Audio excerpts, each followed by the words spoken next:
আসসালামু আলাইকুম। চলুন ১ মিনিট ভাবি নিজের জন্য। আমরা প্রায়ই মনে করি জীবন বদলাতে হলে বিশাল কিছু করতে হবে। কিন্তু আমি শিখেছি পরিবর্তন সবসময় নাটকীয় হয় না। কখনো কখনো প্রতিদিন মাত্র ১% উন্নতি যথেষ্ট।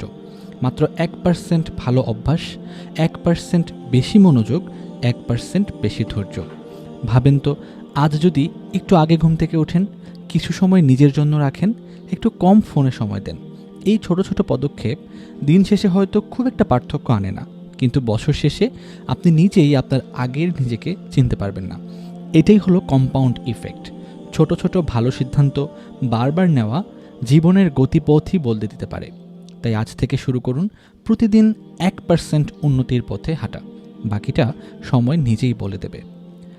এই ছিল আজকের ১ মিনিট। সবাই ভালো থাকবেন, নিজের খেয়াল রাখবেন। ধন্যবাদ।